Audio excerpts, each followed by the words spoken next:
So if you could, real quick, kind of give us an introduction to yourself and your kind of history with Dulce, when you started becoming interested in Dulce and started researching it, and what you've done with like Nippon TV and...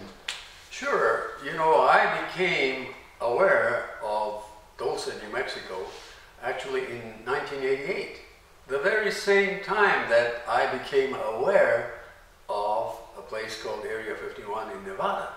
So, to me, the rumors about Dulce came out just around the same time as the rumors about Area 51. That was in 1988.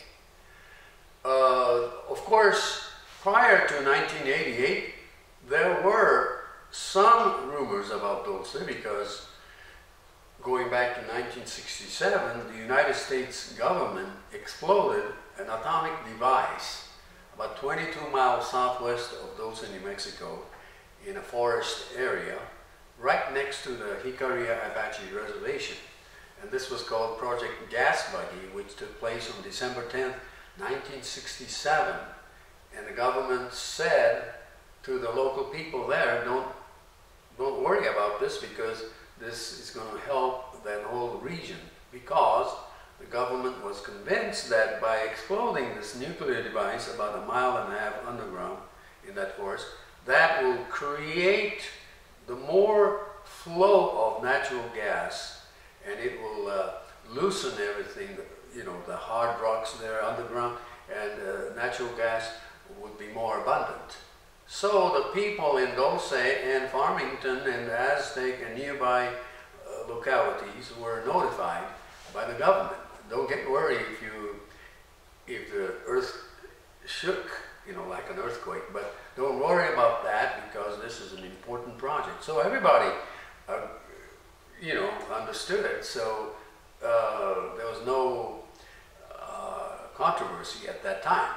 So on December 10th, 1967, indeed, the Atomic Energy Commission exploded this atomic device about 22 miles southwest of Dulce, New Mexico, not too far from Highway 537, I believe, not too far from Highway 64. But anyway, that became the Project Gas Buggy, and later on, rumors started circulating that the government was exploding this device underground to actually destroy some entities that were already present in that area. That area was about 22 miles southwest of Dulce, and because of this explosion, underground explosion, that it had an effect to the cavern systems around that area. And so that was probably the beginning of the Dulce-based rumors. And that could have been around, well, I would say the incident took place in 1967, but maybe 10 years later, that's when strange stories started coming out, such as this Paul Bennewitz story that broke in 1979 in Albuquerque, New Mexico. And Paul Bennewitz was an engineer and a scientist who was working with the Kirtland Air Force Base by 1979. And the story goes that the Air Force got annoyed at Paul Bennewitz for taking films of some strange lights hovering over the Manzano underground storage facility, which is located inside the Kirtland Air Force Base in Albuquerque. And everybody knew that the Air Force had this underground nuclear storage facility inside the Kirtland base because it was common knowledge. But what Paul Bennewitz did was film this strange lights that hovering over that Manzano Hill facility. And the government, or rather the Air Force, became worried, and one day called Paul Bennewitz to the base and told him, don't continue filming this important program. And at that time, the Air Force personnel told Paul Bennewitz that he should focus his attention to what they suggested him to be an alien base in northern New Mexico. And that's the chapter 2 of the history of Dulce. Chapter 1 was the 1967 nuclear explosion that later caused rumors about, caverns there and so on, and creating either caverns or creating that blast to kill off alien entities in that area. But that was chapter 1. But the chapter 2 is the Paul Bennewitz story that broke out in 1979. And Paul Bennewitz became convinced that there was indeed an underground alien base in Dulce, because that's what the Air Force supposedly told him to focus his attention. And coincidentally, in 1979, there was an incident in northern New Mexico where a lady and a small child was coming back from a drive from back east, and they were coming back to their home. And near Cimarron, New Mexico, which is about, I would say, about 150 miles away from Dulce, around midnight when they were driving back to their home, this Myrna Hansen, that's the lady's name, claimed that suddenly in the middle of the road, up in the sky, she saw a flying saucer with a humongous light shining, the ray of light. And she claimed that she and the son saw it. The son was a little boy at that time. And then she blacked out. She claimed that she blacked out, and later on she went to a hypnotist that knew something about these cases. And the reason that she went to the hypnotist was because she blacked out and she didn't remember anything about that. All she remembered was seeing this light and a ray coming towards her car as she was driving. So that was in 1979, and Paul Bennewitz found out about that incident and invited her and Dr. Leo Sprinkle, who was a specialist at the University of Colorado that dealt with hypnosis and trying to find out what happened to persons that lost time. And so they all get together at Paul Bennewitz's house in 1979, and from that point on, Paul Bennewitz's attention completely focused on Dulce, because that lady, Myrna Hansen, claimed later on after hypnosis that she started remembering, and she said that she was taken into this facility near there, northern New Mexico, and the conclusion was that she was taken to an underground base, and that base is the base that's right now allegedly known as the Dulce base. So that's chapter 2, I would say.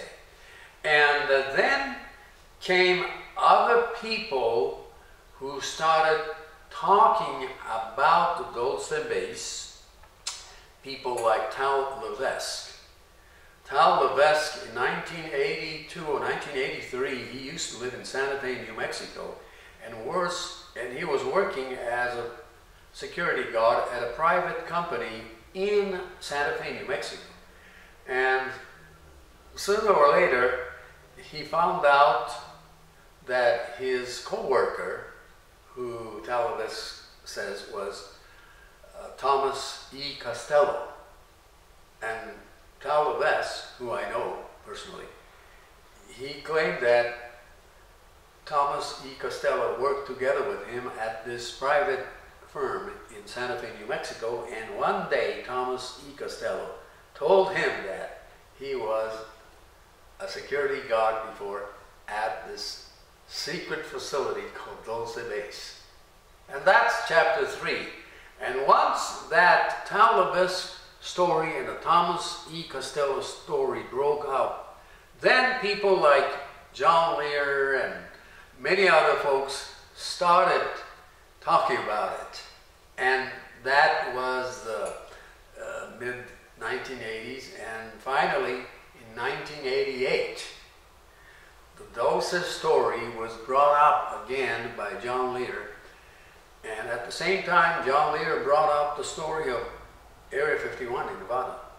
So strangely enough, Area 51 in Nevada became well known, and starting from 1988, the very same year that Dulce base became known to, at least to some people, like John Lear. So to me, this is very strange, because in 1990, 2 years later, I had a chance to bring a Japanese television crew from Japan, because we heard about Area 51 in Nevada from various sources, including a guy by the name of Bob Lazar. And the Japanese TV net crew and I visited Las Vegas in 1990 and went to Bob Lazar's house and did a 4-hour interview. And yes, in the interview, Lazar said that we should go to this location in a desolate stretch of road in Nevada, about 2 hours northwest of Las Vegas, and we should set up the camera, because on every Wednesday night they are testing this test flight of this object that Bob Lazar claimed he was working. It looked like a spaceship or a flying saucer, basically. And so yes, in 1990, the TV crew and I went to this place as instructed by Bob Lazar, and we started setting up the camera by Highway 375 and a dirt road called Mailbox Road. And lo and behold, after we set up the camera, we looked towards the Groom Mountains in the distance, and immediately after sundown, we started seeing some strange lights hovering over the Groom Mountains, which covered Area 51. Nobody could see Area 51 because the Groom Mountains covered that whole base, so nobody could see it. But we saw this strange light hovering over the Groom Mountains, and we were excited. We were very excited. Now, I was convinced that it was a test flight of, most likely, not of our origin, terrestrial origin. But later on, as I investigated more and more and went to the perimeters of Area 51 later on, I've been there many, many, many times later, I became to realize that probably it was not anything extraterrestrial, but it was terrestrial in nature. In other words, the U.S. technology. But, in 1990, yes, we visited that area, in Area 51, and before coming back to Los Angeles, we did hear the rumors by that time about the Dulce, New Mexico. So, a few days later, we visited Dulce, New Mexico to find out what was happening, and that was 1990. We visited Dulce. We started interviewing folks on the dirt roads and paved roads of the small town called Dulce, and we interviewed a lot of local people there, and suddenly we saw a flashing light. It was a patrol car, coming towards us, and we were wondering what that was all about. And out from that patrol car came Mr. Hoyt Velarde, who at that time was practically like a police chief. He was not the police chief, but he was the director of public safety even at that time. But he acted like a police chief. But anyway, it was Hoyt Velarde in that year, 1990, when the crew visited Dulce and started interviewing people on the street. He told us to stop interviewing people, and he told us to follow him to the police station right near the street. And he checked all our IDs and so on. And he actually virtually detained us for about an hour. and took all our names and information. And finally, we asked him what we were doing wrong, over there by interviewing and sticking the microphone to the people to get their opinion. If there's any lights that they have seen here, or any helicopters that people have seen there, or what they thought about this cattle mutilation nearby. And we were interviewing, about 20 local people, most of whom said indeed they had seen some strange things. But anyway, finally I asked Hoyt Velarde, before he released us, I asked him the very important question. Officer, is it true that there is an alien flying saucer base here in Dulce, in that Archuleta Mesa, or right in Dulce? And his countenance kind of changed at that time, and he became serious. And he said, no, I'm not going to talk about that kind of stuff. I'm not going to talk about it. And which was an indication that he didn't say it didn't exist, or it existed. It was kind of a strange answer. But that was in 1990, and I would say that's the chapter 4 of this whole story. And later on, Hoyt Velarde retired. And by the time the year 2009 came, he already had, was long retired from being the police director or director of safety in that area. And in 2009, I became so interested in the reality of the Dulce base, and so I held this first underground base conference in Dulce in March, end of March of 2009. I'm sorry, 2009. It was a Sunday, March 9th of 2009. It was the first ever underground base conference held right in the Hickory Apache Reservation in Dulce.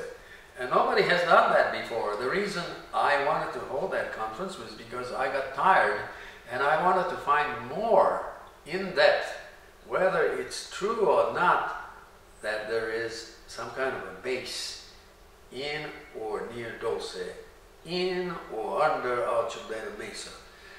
And so the conference title was called the Dulce Base, Fact or Fiction Conference. And I advertised it on the internet, in 2009. And, to my surprise, about 150 people showed up. And some heard about it, even from Canada, New York, California, Texas. They came to that first time ever underground base conference right in Dulce. It was held at the Best Western Hotel, the only hotel over there in Dulce. They changed the name later on to another name, but at that time, in 2009, it was still Best Western Hotel in Dulce. And we held that conference in a small lounge inside, and because of the number of people in that conference, it was just like jam-packed. People were standing. There's just standing room only. And we invited a local rancher by the name of R. Edmund Gomez.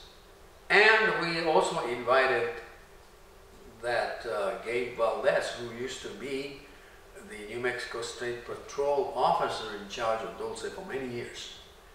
And we invited other speakers.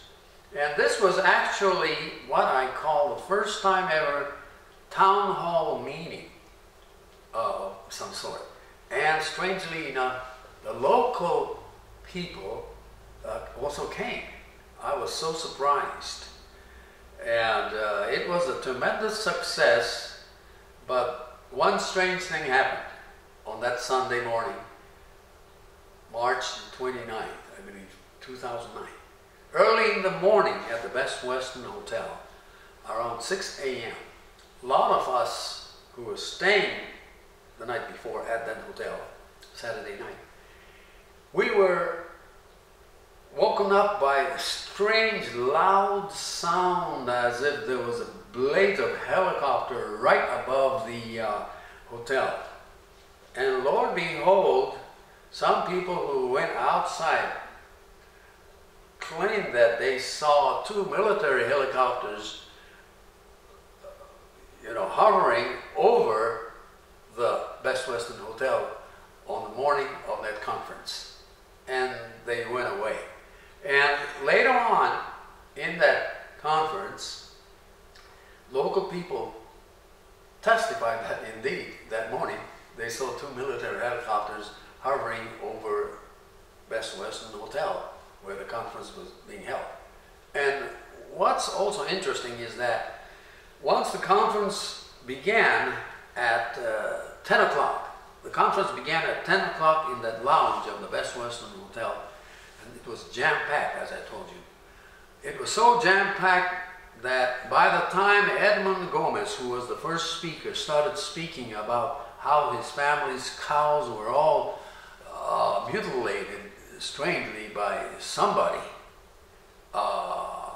whether it was the government or the actual aliens, he didn't know, but he began to talk about it. He started showing pictures of Mount Archuleta, and also he started showing pictures of that strange ranch called the ranch. I just forgot the name of the ranch. The Redding Ranch. Yes, the Redding Ranch. He started showing this security tower looking like towers. But anyway, while he was speaking, halfway through, the fire department came to the conference and said, "You guys all need to get out right now. There are too many people here. It's against the fire code. You have to move it right now." And we didn't know what to do. But among the audience was Hoyt Velarde. And I was surprised that Hoyt Velarde stood up in front of everybody and said, "Don't worry, let's all move to a small community center right inside this shopping place." It was like a large supermarket, and there was a community room inside, and Hoyt Velarde is the one that suggested. And I realized, oh, I saw that guy before. Actually, he was the guy who arrested us or detained us in 1990. And I was so shocked, but at the same time thankful. Because if it weren't for Hoyt Velarde, we would never have continued on that day with the rest of the conference. And during the rest of the conference, it was a tremendous success. There were people who spoke, and even local people, including a former police officer who testified in front of everybody that one day he went to this ranch because a frightened rancher called him saying that there was a disc-shaped object hovering over the ranch, and this lady, the rancher's lady, was so worried and scared. And actually the rancher's lady called the police department, and the dispatcher answered the phone. And the lady said, "Please come right now because I'm so afraid. There is a small figure that came out of that object, which was hovering over the trees right in the ranch. And that small entity was holding some kind of box right here as he walked towards her." And, you know, when that police officer went to the ranch, indeed he claimed in that testimony at that conference, he claimed that he saw indeed 2 or 3 hovering objects by the tree. And of course, later on, that thing disappeared. Those things disappeared. But he testified to that. Not only was that a powerful testimony, but other folks also testified that indeed there was something strange going on in Dulce. And even though nothing conclusive came out of the first ever Dulce-based conference, it was an eye-opener in the sense that people admitted that there is something strange going on, even though there's no evidence whatsoever that there is a physical underground base. And that was 2009. And 2009's first conference was very important because it was the first ever conference held by anybody in the Dulce area. And that seemed to have loosened up the people, some people of Dulce who were reluctant to tell anybody, especially outside people, about what they had seen over there. So little by little, I believe that some folks in Dulce are loosening up and are beginning to tell the outside people of their experiences without, being fearful or without being ridiculed. So it's a good thing. But indeed, there's definitely something going on in Dulce. Now, I've been in Dulce many, many, many times since then. I've spoken to hundreds of people there. I know many people there. And I have, I know Hood Bilani, who became good friends with me. He's the guy that detained us, but later on, after he retired, he became, more open, and he became actually